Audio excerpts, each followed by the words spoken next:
وللحديث عن الموضوع أسعد باستضافة السيد عز الدين زمام الصيدلي والخبير في اليقظة الدوائية من باريس. سي عز الدين، أهلا بك. مساء النور، السلام عليكم. وكذلك يشاركنا في النقاش البروفيسور رضا جيجيك رئيس الفيدرالية الجزائرية للصيدلة. أهلا بك بروفيسور.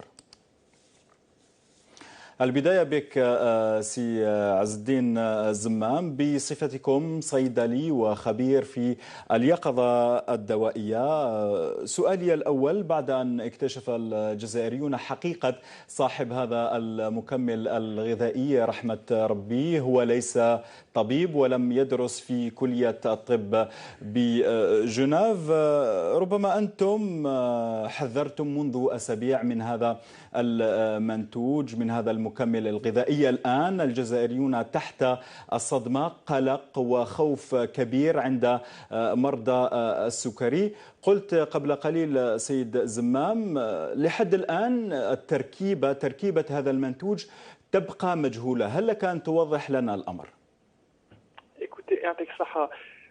C'est très très simple. Donc, comme spécifié durant ma précédente intervention lors d'un de vos JT, hier même d'ailleurs, dans la mesure où nous ne connaissons pas la composition exacte du produit, donc cela signifie que nous n'avons aucune idée sur l'impact que ce produit pourrait avoir sur la santé d'un sujet diabétique, ou pire encore, simplement sur un sujet sain en cas d'ingestion accidentelle du produit. Donc l'innocuité,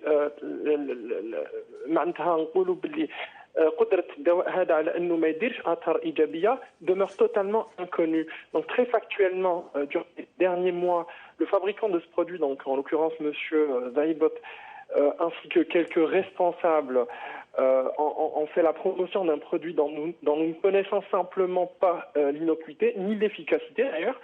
Cela signifie que nous ne connaissons pas la balance bénéfice-risque du produit. Donc en d'autres termes et de manière très succincte, nous savons que ce produit a été présenté conformément à la réglementation en vigueur, donc en l'occurrence la loi 8505 du Code de la santé publique algérien. J'en avais parlé hier, donc comme étant un médicament.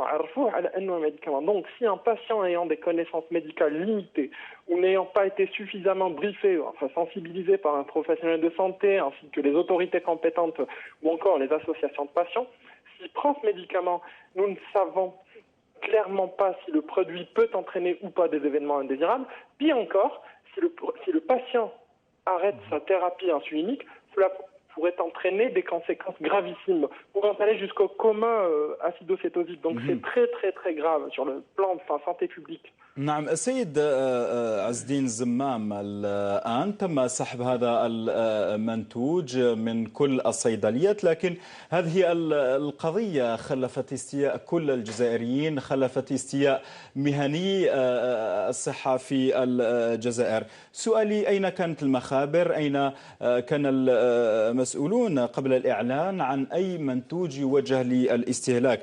ألا تعتقد بأن هناك فراغ قانوني عندما يتعلق الأمر بمكمل غذائي أو أي منتوج يوجه للاستهلاك للجزائريين؟ ألا تعتقد بأنه هذا المنتوج لم يحترم الإجراءات القانونية الواجب اتباعها قبل تسويقه؟ بالطبع لم يحترم الإجراءات القانونية، هذا d'une part. D'autre part, donc je ne pense pas personnellement qu'il y ait un vide juridique pouvant expliquer cette situation. Il y a des lois qui existent dans cette République. En l'occurrence, ces lois, on les enseigne aux jeunes étudiants de pharmacie et de médecine en Algérie. Donc, vous voulez enregistrer un produit auprès des autorités compétentes, pas forcément en Algérie, mais là spécifiquement en Algérie, il y a un cadre juridique clairement défini pour tous les produits pharmaceutiques, donc que ce soit pour les médicaments, les dispositifs médicaux ou encore donc les compléments alimentaires. Donc, vous devez fournir un dossier complet comportant des données qualité, notamment pour la composition du produit, et j'insiste là-dessus, puisque, en l'occurrence pour le RHB, on n'a pas ces informations-là, des données d'efficacité et de sécurité, donc des essais cliniques. Ici, où le dawa a une cohorte de patients, donc personnellement, je ne comprends même pas comment ce produit a-t-il peut être enregistré tel quel, donc sans composition ni aucune donnée. Donc même si le RHB est fait à base d'extraits de plantes, les plantes elles-mêmes, les nabatat elles-mêmes peuvent contenir des composants tels que des alcaloïdes par exemple, qui peuvent être toxiques si l'on ne sait manier les doses. Donc tout cela doit être évalué par les autorités. ما هو الواجب الآن في هذا الوقت بالذات؟ يعني ما هو الحل وما هو الواجب فعله الآن عز الدين؟ Ce qu'il faut faire à présent absolument, et d'un point de vue sanitaire, je raisonne en termes de santé publique, il faut que les conseils nationaux de l'ordre des médecins et des pharmaciens interviennent urgemment pour mener des campagnes de sensibilisation et faire un travail d'éducation thérapeutique, j'insiste là-dessus. Donc idem pour les autorités qui devraient faire des campagnes d'information, à l'image de l'émission qu'on diffusait il y a quelques années de cela, donc Hamla Datman Fa'ama, pour sensibiliser les patients. Et enfin, donc, j'insiste sur ce... Il y a aussi des associations de patients diabétiques, je sais que ça existe. Et puis j'insiste sur ce point, l'éducation thérapeutique des patients doit présentement être la priorité absolue afin de limiter les dégâts. Après, pour tout ce qui est réglementaire, tout cela, on le laisse à la justice. Pour l'instant, la priorité absolue, c'est la sécurité sanitaire, la sécurité de nos patients, et qui passe par l'éducation thérapeutique. شكرا جزيلا لك عز الدين الزمام الصيدلي والخبير في اليقظة الدوائية، حدثنا من باريس. معنا كذلك البروفيسور رضا جيجيك رئيس الفيدرالية الجزائرية للصيدلة. أهلا بك بروفيسور. مساء الخير. أهلا. مساء الخير. إذا أنتم مهنيو القطاع دقيتوا ناقوس الخطر منذ الأيام الأولى حول هذا المكمل الغذائي، كون صحة المريض خط أحمر ولا يجب التلاعب بها بأي حال من الأحوال. ربما الآن بعد كل ما حدث وبعد أن اكتشفنا نحن في قناة النهار بأن توفيق زعيبط ليس بطبيب، ما هو الواجب فعله الآن تجاه مرضى السكري وتجاه هذا المنتوج؟ شكرا. هو في الحقيقة il y a une confusion parce que on parle d'un complément alimentaire et la confusion elle était sciemment entretenue que c'est un médicament. Alors كون يشوفوا التعريف تاع un complément alimentaire، التعريف تاعو la définition، un complément alimentaire est une denrée alimentaire dont le but est de fournir un complément de nutriments ou de substances nutritionnelles ou physiologiques, vitaminettes, les acides gras, les acides aminés, les vitamines qui manquent en quantité dans un régime alimentaire. هذا هو التعريف. يعني كون نشوفوا est-ce qu'un complément alimentaire a une utilité médicale? Non. Le complément alimentaire ne sont pas des médicaments. On ne peut pas donc parler d'une utilité médicale. Le complément alimentaire ont du fait de leur composition et dosage une action physiologique. Alors une action pharmacologique. بروفيسور رضا جيجيك، أنتم يزيد فضلك بروفيسور، أنتم منذ البداية يعني راسلتم الجهات المعنية وطالبتم بمعلومات دقيقة حول هذا المنتوج، لأنه كما تحدث قبل قليل مع عز الدين الزمام التركيبة تبقى مجهولة. التركيبة تبقى مجهولة. ما هو كومبليمون أليمونتير، ما هو دواء كيكون تركيبه مجهوله ما نقدرش نصرفوه لا في الكومبليمون اليمونتير لا في الدواء. واذا قلنا دواء عنده كاع بور ديفلوبي ان ميديكامون يا ديفيرونت فاز يجب ان تتوفر فيه شروط تقنيه، شروط علميه. الحيوانات باش نشوفوا لا توكسيسيتي لي في ثيرابوتيك، بعد ما نديروا لي زيسي هادو بري كلينيك باش ندوزو شي لوم. Ou chez l'homme, qu'il y a plusieurs phases de développement. Qu'il y a la phase 1, il faut reproduire un peu sur des volontaires sains. اللي الدواء هذا ما عندوش حتى مشكل دينوكويتي كما شفناه في الحيوان. ومن بعد ندوزو لا فاز 2 باش ندوزو لا فاز 3 باش نقدروا نقولوا بلي نقدروا نسوقوا الدواء هذا ونسجلوه. حنا à ma connaissance ce produit n'a jamais subi ces essais cliniques ni précliniques.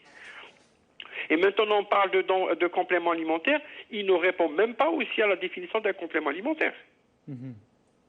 يعني سؤال كذلك طرحه الصيادلة ومهنيو الصحة والأطباء، لماذا تم إنتاج هذا المكمل الغذائي على شكل أقراص؟ هناك من يقول أنه نوع من الاحتيال أو النصب على المرضى السكري.